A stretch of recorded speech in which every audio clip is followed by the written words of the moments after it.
आज या ठिकाणी संत संमेलन, संत सोहळा आणि पंचक्रोशीतल्या सर्व वारकऱ्यांचा सन्मान सोहळा आणि या व्यासपीठावर अनेक संत महात्म्याचे जे विचार आपण या ठिकाणी ऐकले आणि पुन्हा ऐकणार आहोत अशी सर्व संत मंडळी, विशेष म्हणजे आज या ठिकाणी आपल्याला ज्यांनी त्यांच्या अमृततुल्य वाणीतून आपल्या समोर या ठिकाणी विचार मांडले असे हरिभक्तपरायण रामायणाचार्य श्री रामरावजी घोक महाराज आपल्या सगळ्यांच्या परिचयाचे, आपल्या जिल्ह्याचं या वारकरी संप्रदायातले लोकप्रस्थ आपलं वैभव हरिभक्तपरायण आदरणीय प्रकाश महाराज गांधार ज्यांनी आत्ताच आपल्या समोर या ठिकाणी बरोबर व्यक्त केलं आणि संत तुकोबाचं मंदिर या नवना राजा या ठिकाणी उभारावं अशी कळकळीची म्हणजे त्यांनी आदेश म्हणा का कळकळीचा मागणी त्यांनी या ठिकाणी आपल्या सर्व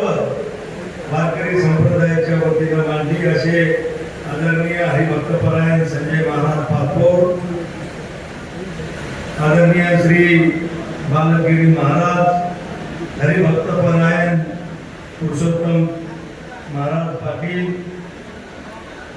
आदरणीय हरिभक्तपरायण सानपुरजी वैष्णवगडकर,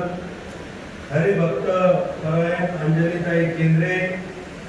हरिभक्तपरायण त्रिवेणीताई देशमुख, हबापर श्री हरिदासजी स्वामी, हबापर श्री सुदाम महाराज पानेगावकर, हबापर श्री संतोष महाराज बनवे या ठिकाणी येऊन गेलेले या विभागाचे आमदार सन्माननीय डॉक्टर राजेंद्रजी शिंदे साहेब, माजी आमदार आदरणीय तोतारामजी कायदे साहेब, माजी आमदार आदरणीय सन्माननीय डॉक्टर शशिकांतजी खेडेकर साहेब,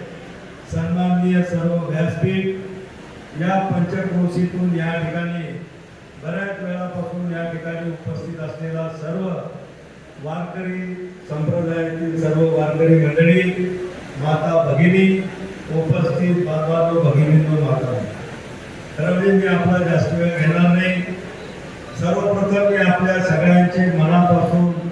खूप खूप आभार व्यक्त करतो, खूप खूप धन्यवाद देतो की आपण सर्वांनी कीर्तनकार मंडळी असेल, वारकरी संप्रदायाची मंडळी असेल की ज्यांनी या गेल्या 10 वर्षामध्ये केंद्र सरकारच्या माध्यमातून